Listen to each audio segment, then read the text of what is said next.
So how do you build a 7-figure business and perhaps even sell it? How much time does it take? Stick on all the way to the end of the video. Josh and I are gonna cover all those details. Now, I have here with myself here this 100 myths of entrepreneurship versus the chainsaw. And this book was written by Josh Spurrell here. Josh is Canada's top leading CPA, as well as also business consultant. Now, if you have already been following our channel, fantastic. If it's your first time coming here, you'll notice that we actually have an entire playlist, entire series with the 100 myths that most entrepreneurs make. These are the common mistakes, Josh, over the 10 years of running your CPA firm and business consulting, you've actually observed. And the myth that we want to cover for today is that, you can build a sustainable business or make major changes within a year. Right? And so we want to cover how to overcome that so you can actually build what it takes to build a 7-figure business. That's Josh, right. what are your thoughts on this? Why did you write this chapter? What did you notice? Well, I mean, you get clients who come into the office and they have these projections, right? Right. They haven't sold anything. They're always pre-revenue, right? Yep. And they always have sales in the millions in that very first business plan. So I mean a year, 2 years, 3 years out, right? They're going to hit 7 figures right Correct. away, right? And it's impossible to argue with them that it's never happened. It has happened. It's it's statistically unlikely, right? It's like most things, right? If it was easy, everyone would do it, right? Correct. One of the best stats, and the stat that we put in the book, is to quantify like how rare it is. Is we can see the businesses that are listed for sale. Okay, it's more difficult to find the ones that were sold, but if we just go by the ones listed for sale. 65% of every business that's even listed for sale. So they've been around for at least 5 years, right? So 65% of businesses. 65% just to get listed. Forget about if anybody ever wants them or not, right? Just to be on the listing. If you go and count them up, you're going to find that 65% of them have been around for 5 years or more. Right. Half of them have been around for 10 years or more. Correct. Right? It's kind of interesting because I think we posted that stat on our Instagram once, and someone pointedly put out was like, well, the other half haven't. And I was like, well, 50-50 odds aren't very good when you have your life savings invested in it, right? Yeah. So if you have that time horizon that's less than 10 years, I want something better than 50-50 odds, and I'm investing 10 years of my life and everything that I'm worth into it, right? Yeah. So when you look at that, that percentage of businesses listed for sale, just to get listed, they've been around for a while, right? Now, it's much harder to get them sold, right? Yeah. But I can tell you anecdotally that, the ones that have been sold for any, decent amount, they have been around 10 years, 20 years, right? Correct. These are the ones that get sold for significant And you actually put a lot of different points. In fact, this video, we're going to mention about 6 different areas. So stick on all the way to the end of the video and do comment below if you want us to follow up or give you more clarity on any of the questions or the things that we discussed. Perhaps you have a great question and I'll get Josh or myself, we will answer those questions. If it's a great question, we may even make a future video. So make sure you hit that subscribe button. And so Josh, one of the things that you wrote here in the manuscript was that the 7-figure business, the revenue in the, the first year or two, we covered that. The 65% of businesses as well too, they were at the 5 years and then 50% at 10 years. Point number 3, you mentioned about business articles. It appears that every successful entrepreneur was an overnight success. It's the proverbial what is it? The iceberg. That's right. People always just see the success, see the top, but no one ever sees the years of toil that they had. That's getting right. There, right? Because it's not very sexy to write, make a video about the struggling entrepreneur in the messy middle, right? Right. You see about the startup, the exciting idea, the Shark Tank pitch, right? And then the next stage you see is Jeff Bezos and Elon Musk, you know what I mean? They're worth billions, right? Nobody talks about the stuff in the middle, right? Yeah. So even those guys who got there, it's just not sexy. The story about the middle actually is kind of boring. Right. This is the problem, right? So it's not that it didn't happen, it's just it doesn't get talked about, right? Whereas the startup and the success point gets talked about, but no one talks about the decade in between those two things. So what happens in that decade, Josh? I mean, we were talking about in point 6 here, but we'll get to that. It's there was 2 more things. In point number 5, you also had about execution. Talk about that. Yeah, it's because success in business, it's not actually about the vision, right? And that's going to hurt a lot of people's feelings because I think that they have the most unique idea, right? And don't get us wrong. I mean, you do talk about the importance of having mission, vision, problem, all those kind of things. That's right. But that's not the be-all, end-all, right? That's right, because the number of millionaires that are created with the next Facebook, Yeah. it's very small. Yeah. But the number of millionaires that are created by someone with a relatively boring or pedestrian idea that just has fabulous execution, it's huge. They do it faster, they do it better. People get, rich, selling daily household items online, right? They're selling furniture. People have thought of furniture before. They're just going to do it slightly different, right? Yeah. They're mowing lawns. They're cleaning carpets, right? It reminds me of a great example here, Josh. Just a sidebar for a second. I mean, there's a local entrepreneur here who's actually really big in all of North America. His name is Brian Scudamore. He's a friend of ours. 1-800-GOT-JUNK. You may or may not know him. And he's got 4 other companies as well too, but fractional billionaire, like $500 million in his businesses.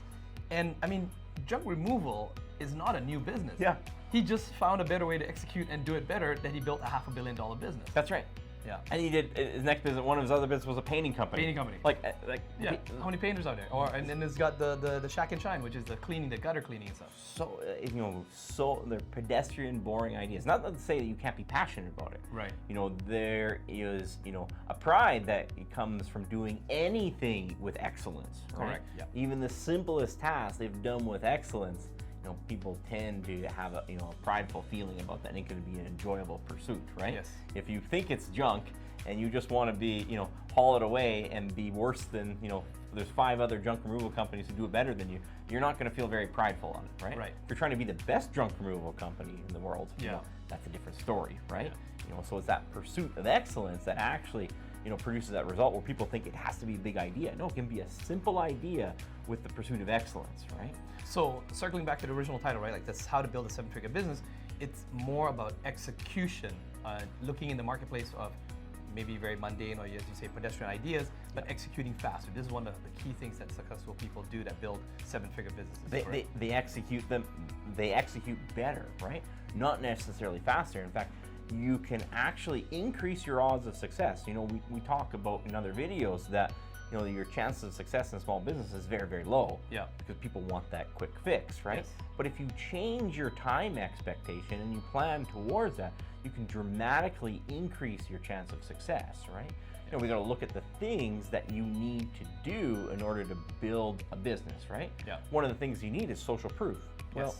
it's very, very difficult to get a lot of social proof in the first year of your business, never mind the first month of your business, right? Like Google reviews, getting your social media up there, like Instagram. Video testimonials, right? Yeah. These things take a long time, and if you plan for this to take years, you would pursue the right activity. Right. But if you plan for this to take a couple of months, you probably try something that isn't all that effective, right? Right. And so gathering social proof is one of them.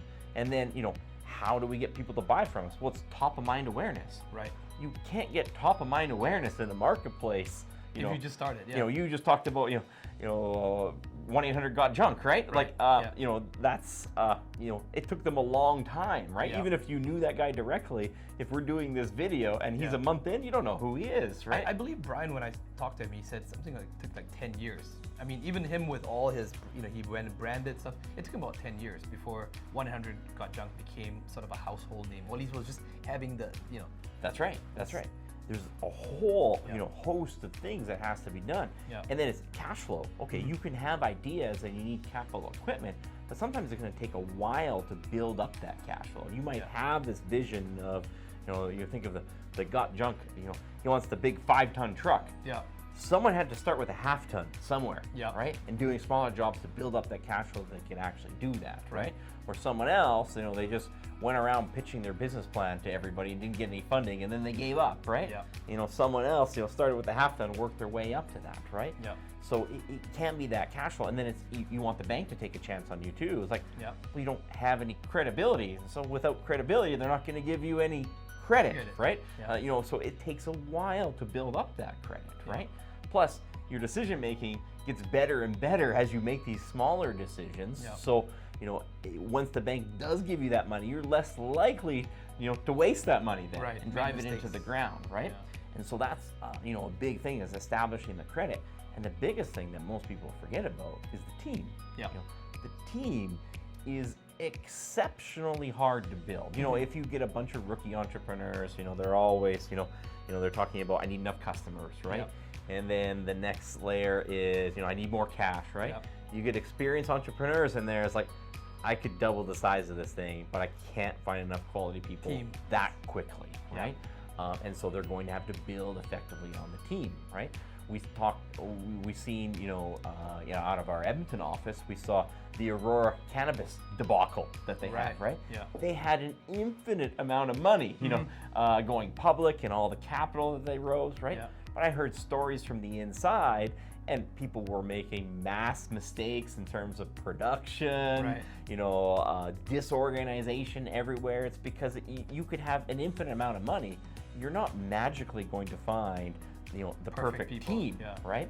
Team takes a while to build. We know that culture and all those things. Culture, right? The top companies in the world have internally promoted CEOs. We've talked about that. 88% of every company that outperforms the market, they do so with internally promoted CEOs. Well, when you're starting from scratch, there is no one to promote, right? Yeah. So it's going to take a while to build up. So you can have all of the money in the world, you can only scale it so quickly. So ultimately, it becomes about execution. And if you change your mindset, if you attack it that this is a 5, 10, 20-year problem, and you're basing your milestones off that, you dramatically shift the odds in your favor, and you're going to pursue the activities that are going to produce those 7-figure results. So Josh, just to summarize for the viewer here, if I'm just getting started right now and I'm building a business, I got a great idea, the vision's okay, fine, you got that vision, but it's more about execution.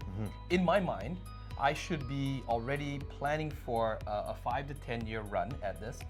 Now, can I sell it sooner? Is it possible? Possibly, but unlikely based on statistics. So I should be more prepared for the 5 to 10 year if I'm understanding correctly. And by the way, so if this is your first time joining us on the channel, you'll notice that Josh gives very specific action items for you, the entrepreneur, to overcome these myths. And the reason we do that is because you want them to beat the odds, right, Josh? And so make sure you actually implement. If you have any other follow-up questions, comment below. Josh, what are the action items for an entrepreneur who wants to build a 7-figure business, who wants to eventually exit and perhaps sell their business down the road? So if you want to increase the odds, stop looking for this hack. Stop looking for this mysterious thing that's going to move you from 0 to 10 million in 1 year, right? I mean, statistically, it's no different than trying to win the lottery, right? It can happen. It's not likely to happen. What you want to do is find proven strategies. Map your business out in terms of proven strategies. And rather than think about it, in a 6-month and 1 year or 2 year or 3 year, right? Think about it in terms of a decade, right?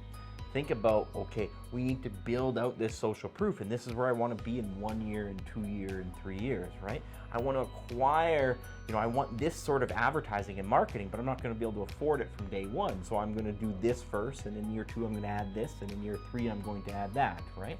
Well, think about the capital expenditures that you want to do, and it's like, I know what I want in terms of capital expenditures, but here's how I will piecemeal it out over time as my cash flow increases, right? We want the loan up front, but we got to figure out that we probably won't get a loan in year 1, right? So eventually, what can I do to build up my balance sheet year after year that eventually I can get that credit, right? And then most importantly, the team, right? Think about the people that are in junior roles right now. Eventually, they're going to have to be in managerials or C-suite level roles in the future, right? And if you are putting those people with a high enough ceiling into play right now, you're never going to actually, get there, right? So those would be the action items to take today, right? It doesn't have to be in your formal business plan. So you don't need a 10-year business plan, right? I mean, a business plan, that is primarily tackling, what's happening in the next 24, 36 months, right? But in your head, on a whiteboard somewhere, it doesn't have to be very sophisticated. We're talking about, we're going to build, this location in year 1. And I want to build this location in year 3, right? And I want to buy this capital equipment in year 5, right? Start thinking about that now. Think about with the end in mind, and slowly but surely, you'll be able to accomplish these. Sounds good, Josh. All right, well, if you found that helpful, let us know in the comments below. Go ahead and check out the other videos here. By the way, if you want to pick up a copy of the book, we will post a link of the book in the description below as well. And we hope to see you in the next video.